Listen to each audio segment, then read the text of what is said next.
She mocked, "Oh, look at the tough guy, demanding to know where I was till 4 a.m. After she skipped our anniversary dinner, I replied, "Not anymore."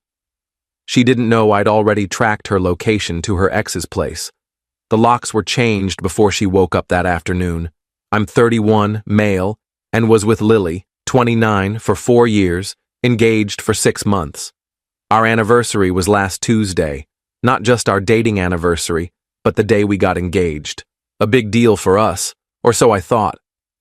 I booked a table at the Italian restaurant where I'd proposed. Same spot, same vibe.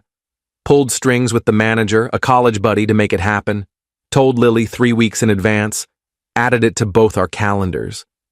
Even got her a necklace she'd been eyeing as an early anniversary gift. That morning, she kissed me goodbye. "See you at 7:30, love. Can't wait to wear the necklace." Perfect. I had a diamond pendant she'd hinted at in my coat pocket, planning to surprise her at dinner. Skipped lunch to leave work early, got a trim, bought roses, texted her at 5 o'clock. "Heading out now. Love you." She replied, "Love you too. Getting ready." Arrived at the restaurant at 7:20. They had Prosecco chilled, her favorite lilies on the table. The waiter, Marco, remembered us from the proposal. Everything was set. 7:30 passed, 7:45, 8 o'clock. Texted, "Hey, running late?" Read receipt on. No response. Called at 8:15, declined after 2 rings. That's when I knew something was wrong. If she was driving, it'd ring out. If she was in trouble, she wouldn't decline. She chose to reject my call. Marco checked in. "Hold the table, sir?" At 8:45, I paid for the Prosecco and left. Drove home to an empty house. Her car was gone. The necklace I'd bought was still in its box on the dresser. Here's the thing about Lily. She's glued to her tablet. Uses it for everything. Graphic design, shopping, social media. And she'd left it on the counter that morning. It pinged with a notification. A message from Mark Evans. Except she'd quit that yoga studio 8 months ago when we got engaged, saying she wanted to focus on wedding plans. I shouldn't have checked, but I did. The messages went back 2 months. Started harmless. "Hey, long time." Then escalated to "miss our chats" and "remember that rooftop night?" Tuesday's thread. Mark. "Still good for tonight?" Lily. "Yes, so excited. Haven't seen your new place. I'll make it worth it. I'll say I'm at Claire's. Anniversary dinner's next week anyway." She'd intentionally mixed up the date, telling him our anniversary was next week. Latest message sent at 8:47 p.m. "Almost there, babe. Traffic's wild. Start without me." I stared at that tablet for maybe 10 minutes. 4 years, pendant in my pocket, wedding venues reserved, and she's heading to her ex's on our anniversary. Didn't text her, didn't call again. Got to work. First checked our lease. Both names, but I'd covered rent solo since she launched her business. A craft shop making maybe $200 a month. The landlord liked me, had said if we split, he'd keep me as tenant. Second, wedding vendors. Deposits were on my credit card. Her name was on contracts as the bride, but I was the payer. Started emailing. Venue, cancel Torres Wilson wedding. Photographer, June booking off. Caterer, process cancellation. DJ, services no longer needed. Most deposits were non-refundable, about $8,000 lost. Worth it. At 11:30 she texted, "At Claire's, girls' night got wild. Don't wait up," I replied. Packed methodically. Her art supplies, yoga gear she never touched. Jewelry I'd given her, left it, technically gifts. Her grandmother's vase collection, inherited, carefully wrapped. I'm not heartless. At 4:15 a.m., her car pulled into the driveway. She crept in, shoes in hand, dress rumpled, hair disheveled. Froze when she saw me on the sofa, boxes around me. "What's this?" "Packing your stuff." "At 4 a.m.? Are you crazy?" Interesting time to get back from Claire's. She played it cool. We lost track of time. You know girls' nights. "With Mark?" Her face went white. "What?" I held up her tablet. "Forgot this? He thinks our anniversary's next week. She cycled through emotions fast. Denial. It's not what you think. Anger. You snooped in my messages? Bargaining. We just talked. Nothing happened. Then the taunt. Oh, wow, tough guy wants to know where I was till 4 a.m. Controlling much? Not anymore. Handed her a folder. Copies of all cancellation confirmations, venue, photographer, caterer, everything. She flipped through, hands trembling. You canceled our wedding? What wedding? Can't marry someone you're cheating on. I wasn't cheating. God, you're so paranoid. Your ex-fiancé, from the yoga studio, whose new place you couldn't wait to see, on our anniversary. It's not our anniversary, that's next week. Pulled out my phone, showed last year's photos, same date. Her own Instagram. 1 year engaged to my forever. She sank to the floor. Oh my God. Yeah, but you told Mark it was next week. Easier to lie to him than me? Update 1. The entitlement exploded once the shock faded. After realizing she'd forgotten our actual anniversary, Lily tried to turn it around. This is on you. You should have reminded me. I did, 3 weeks ago. Added it to your calendar. Got you a necklace. Well, I was overwhelmed. Wedding planning's exhausting. What planning? You've done nothing but browse Pinterest for 6 months. She crashed at her sister Ava's that first night. Ava called me the next morning. What did you do to her? She's a mess. I didn't do anything. She spent our anniversary with her ex. She said it was a date mix-up. She told him our anniversary was next week to sneak off on the real date. Silence, then, oh, yeah. Wednesday, Lily came by while I was at work. I'd taken the day off, parked down the street, watched her load her car, then followed discreetly. She didn't go to Ava's, went straight to Mark's condo complex. Interesting. Thursday, the entitlement ramped up. She called from Ava's phone. I'd blocked hers. We need to talk about the wedding deposits. What about them? I want half back. Half of non-refundable deposits? You canceled without asking me. I deserve compensation. You were at your ex's. For the last time, nothing happened. Then why lie about Claire's? Because I knew you'd flip out like you're doing now. Her circular logic was stunning.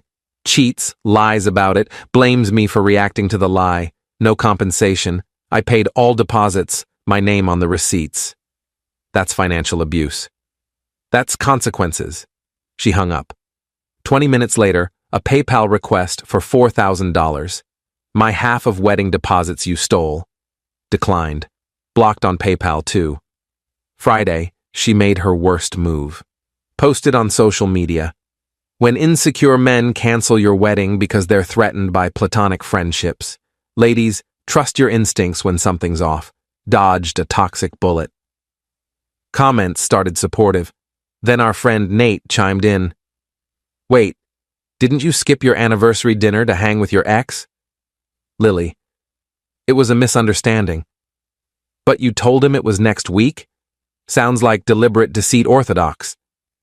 The tide turned. People asked questions. She deleted the post within an hour, but screenshots spread. Then Mark's girlfriend joined the conversation.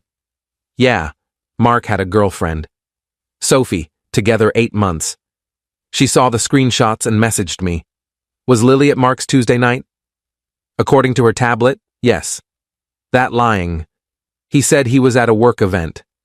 His work event lasted till 4 a.m. Can you share those screenshots? Did better. Met her for coffee. Showed her everything. 2 months of texts, anniversary night plans, new place messages. Sophie was calm, sharp. He doesn't know I know. I want to do this right. Got it. I'm packing her stuff now. Is she staying with him? Think so. Her car's at Mark's daily. Sophie's smile was chilling. Perfect.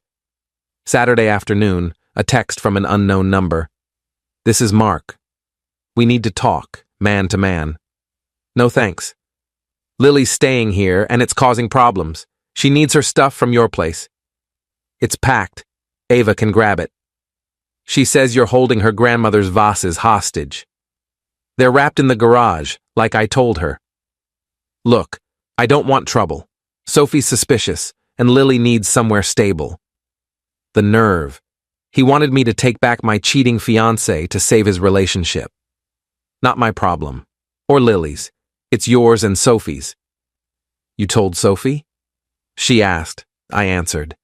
You spiteful jerk. You wrecked my relationship. You did that by inviting my fiancé over while lying to your girlfriend. He hung up. An hour later, Lily called from another number. You told his girlfriend? What's wrong with you? She asked if you were there Tuesday. I said yes. Truth stings? She kicked him out.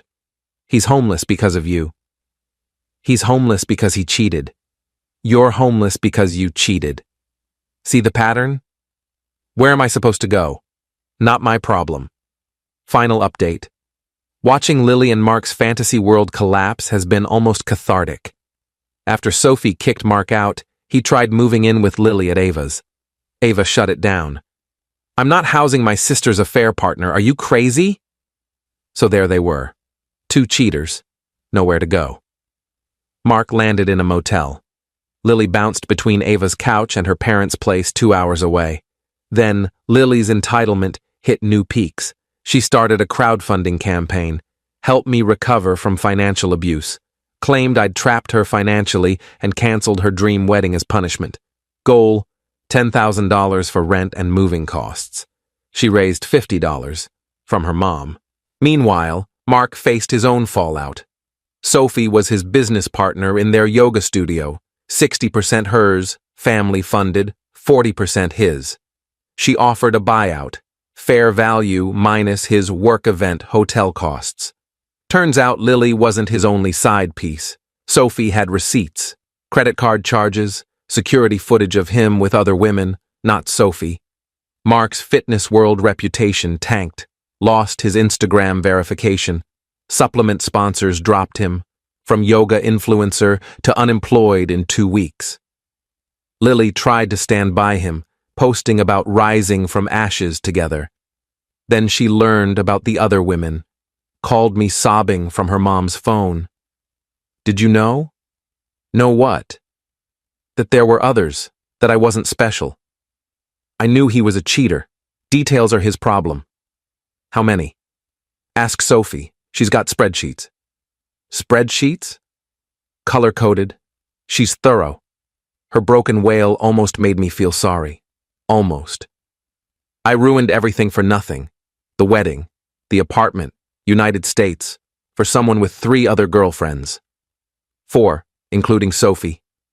She hung up. Last week I ran into Ava at the supermarket. Awkward but polite. How's Lily?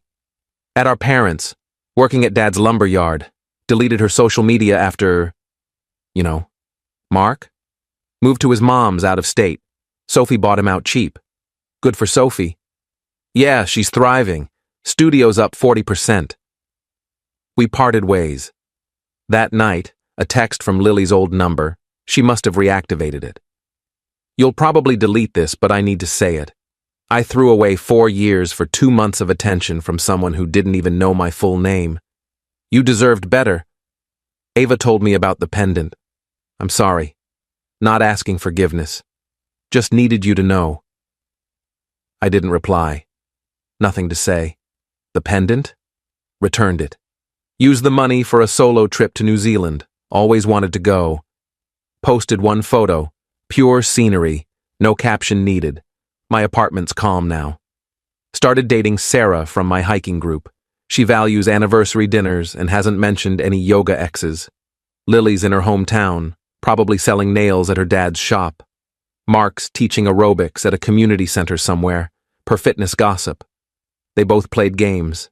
She wanted the thrill of an ex while keeping a fiancé's security. He wanted to collect women like trophies. Now they're both alone, starting over. I learned something crucial.